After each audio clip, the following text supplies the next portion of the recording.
If you just got orders to Naval Station Norfolk, here's something nobody tells you before you PCS. This is the biggest naval base on the planet, and it's surrounded by 7 different cities. Not just neighborhoods, cities. So the question, where should I live near base, doesn't actually have one answer. It has about 9 good answers. I talk to relocating members almost every single day. This is the #1 question I get hands down. So today I'm going to walk you through the best places to live near Naval Station Norfolk right now in 2026. What's changed? What's still true? Would I personally tell my own sister if she got orders here tomorrow? Stick with me to the end because I'm gonna go over the one mistake I see families make PCSing here over and over. And it has nothing to do with the actual neighborhood at all. As always, my friends, my name is Geoffrey Whiteside, your friend in real estate and top 1% realtor here in the Hampton Roads area. It's our goal with this channel to be your #1 resource for all things you need to know about relocating to the Hampton Roads region. We aim to provide you with the most relevant, most practical, and the most data-driven information you can find on the internet and off the internet. And if you decide to relocate to the Hampton Roads area, I would love to be your realtor that you choose to work with. My team and I helped over 100 families in 2025, and we would love to help you and yours in 2026 and beyond. Please do me a favor and send me an email or a text. My information is below. All right, let's get into it. I'm going to break it down by commute, by budget, by lifestyle, because those 3 things almost never line up perfectly. And figuring out which one you're willing to bend on is really the whole game. Let's start out with the neighborhood that gets asked about the most, is Ghent. If you drive through here the first time, I promise you'll understand the hype in about 30 seconds. You got these gorgeous early 1900 homes wrapped around the Hague, a little inlet of the Elizabeth River. It all sits maybe 10 to 15 minutes from the base gate depending on which one you're headed to. What I love telling people about Ghent is that it doesn't feel like a suburb that's close to the city. It feels like the city itself. You got Colley Ave with restaurants, coffee shops, the Chrysler Museum, farmers markets on the weekend, and a walkability score that honestly rivals neighborhoods twice its price point in bigger metro areas. West Ghent, just west of the main strip, gives you a little bit more breathing room, slightly larger lots, a bit more of a residential feel, while still being an easy walk or bike ride into everything. I had a family move here from a base out west a couple years back, and the husband told me something I still think about. He said this is the first duty station where his wife actually asked to walk to dinner instead of drive. That's Ghent in a nutshell. It's the kind of neighborhood that changes how you spend your evenings, not just where you sleep at night. Now here's the honest part, because you know I'm gonna give it to you straight. Ghent is not cheap. It's one of the higher price points per square foot pockets in Norfolk. And a lot of that inventory is century old, which means character on one hand and maintenance surprises on the other. Old plumbing, old or electrical on the other. If you're coming from a duty station where your BAH is stretched further, this can seem a bit of a sticker shock. But if your lifestyle, walkability rank higher for you than your square footage, there's a reason this is still the neighborhood people ask about first. A quick tip, if Ghent is on your radar, get a home inspection with someone who specifically knows early 1900 construction. I've seen buyers waive extra inspections to compete on offers, and then find out 6 months later, knob and tube wiring in the attic wasn't actually replaced like the listing implied, or even plumbing issues. The charm is worth paying for, but surprises aren't. Right next door, you got Larchmont, Edgewater, and Colonial Place. If I'm being honest, this cluster might be the most underrated pick on this entire list.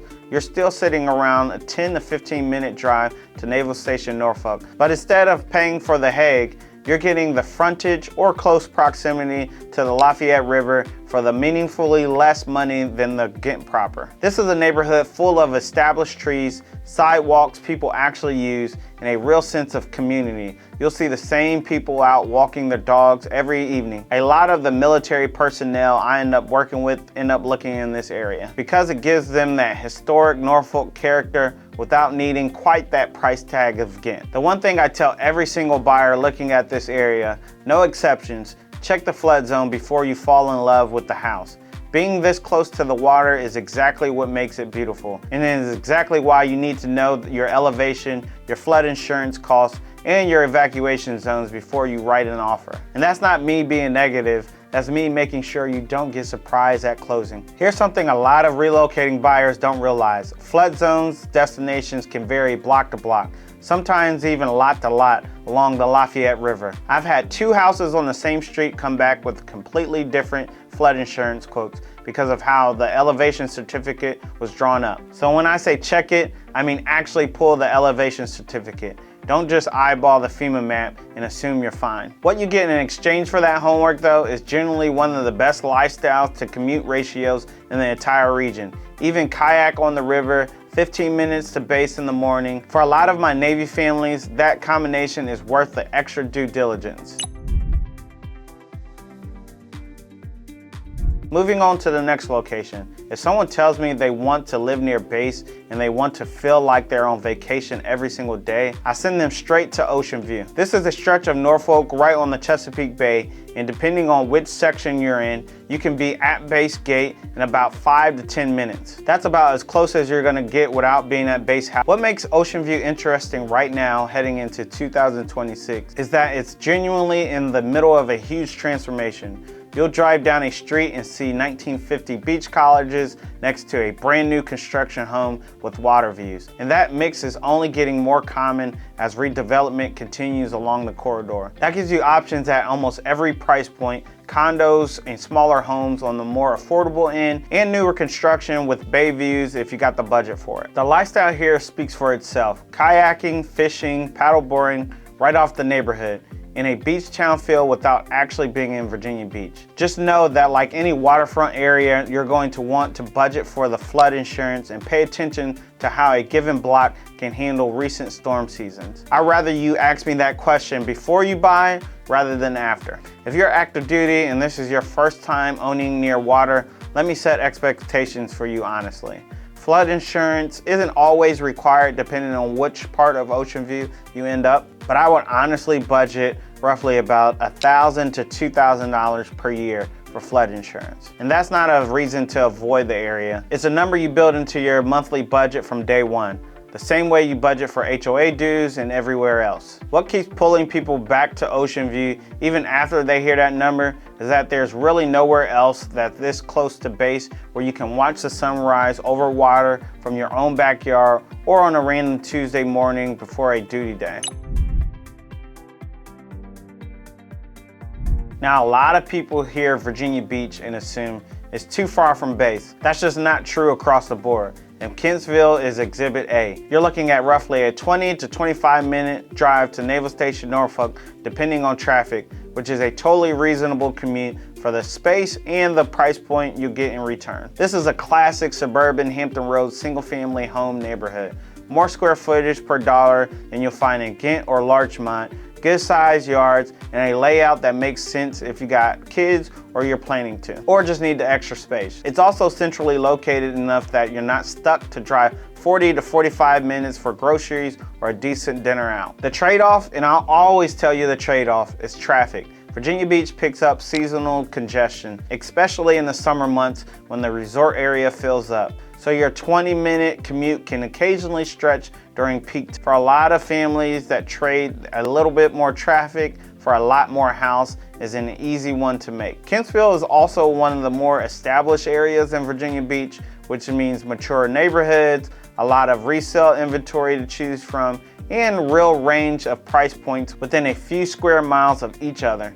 I can show you a starter to 3-bedroom and a much larger updated home practically on the same street, which gives buyers room to negotiate on exactly how much house they want to take on. If you're PCSing and you're trying to balance space, budget, and a commute you can actually live with day to day, Kentsville is almost always somewhere on the short list to show. If new construction and master plan communities are what you're after, Chesapeake's Greenbrier area deserves a serious look. Chesapeake has been one of the fastest growing cities in all of Hampton Roads and in Virginia, and Greenbrier is right in the middle of that growth, which means new floor plans, modern finishes, and neighborhoods that were designed around how people actually live today rather than retrofitted for decades later. You're also getting a ridiculous amount of convenience. Major shopping, restaurants, everything you need is basically at the end of the street. And you're still only around 20 to 30 minutes from Naval Station Norfolk, with reasonable access via I-64 and the Chesapeake Expressway. For people who want that brand new home feeling without giving up a reasonable commute, this is one of the best areas I point people towards more often. The trade-off here is cost. New construction and the level of convenience that comes with the premium compared to some of the older Chesapeake neighborhoods. It's still generally more affordable than Ghent, but it's not the budget pick on the list. If new turnkey matters more to you than historic character though, Greenbrier is hard to beat. Okay, now for the hidden value play, for the last one. And it's the neighborhood I think flies under the radar the most. It's Ward's Corner. It's just a few miles from both downtown Norfolk and the base, which already tells you it's well positioned. But pricing here still hasn't caught up to the location, at least not yet. You'll find a mix of mid-century ranch homes, bungalows, and some of the newer builds mixed in, generally a more approachable price point than Ghent, Larchmont, or Colonial Place. It's also one of the better connected areas for public transit if you're trying to cut down on driving altogether. And there's a genuinely small town feel with local shops and coffee spots where the same regulars show up every morning. Some pockets of Ward's Corner are still catching on in terms of redevelopment, so you may run into a home that needs some updating. I actually see that as opportunity, not just a downside. For buyers willing to put a little sweat equity, this is one of the best areas with the most room to grow and value over the next several years.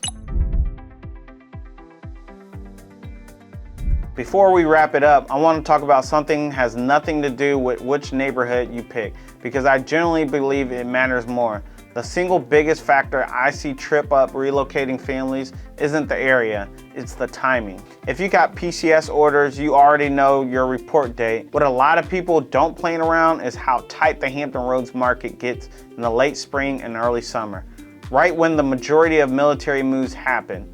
More buyers competing for the same inventory means faster offers, tighter timelines, and less room to negotiate. If your orders give you any flexibility at all, house hunting in the off-season, late fall or winter can put you noticeably stronger negotiating position. The second thing I always walk families through is BAH. Your Basing Allowance for Housing is a great starting point for figuring out what you can afford, but it shouldn't be the only number you look at.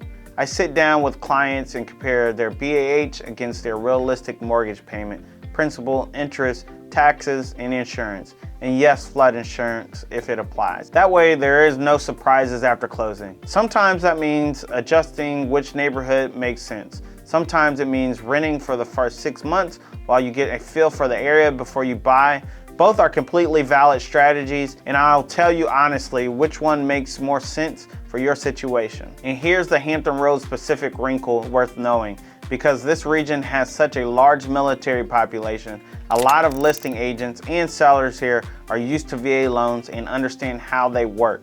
That's not always true in other markets where sellers sometimes shy away from VA loan offers. Here it's business as usual, which is one of the top reasons why this region tends to be generally welcome to military buyers, not just marketing language, but in how transactions actually get done. Quick pause, if you already own a home in Hampton Roads area today and you're trying to figure out what your home is worth, reach out via text or via phone call. I will gladly help you walk you through what your home is worth and even do a cost market analysis. So here's the mistake I promise I'll tell you about. Families or people relocating here for orders almost always search for the neighborhood first and then the commute second. And it should honestly be the other way around.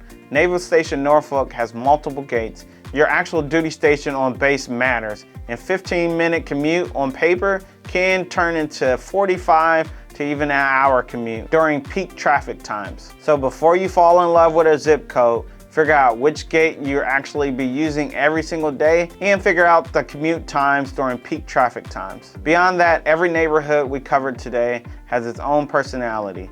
Ghent and West Ghent for walkability and accessibility and history, Larchmont and Edgewater for water views without downtown price tag, Ocean View if you want to feel like you're on vacation, Kentville if you want that space and a reasonable trade on commute, Greenbrier for newer construction is calling your name, and Ward's Corner if you want that value today with the upside tomorrow. There's no single best answer here. There's a best answer for you based on your gate, your budget, and how you actually want to live. That's exactly the kind of conversation my team and I have with relocating families every single week, and we generally love to have it with you as well. If you're watching this and you already know your report date, do yourself a favor and start the conversation now.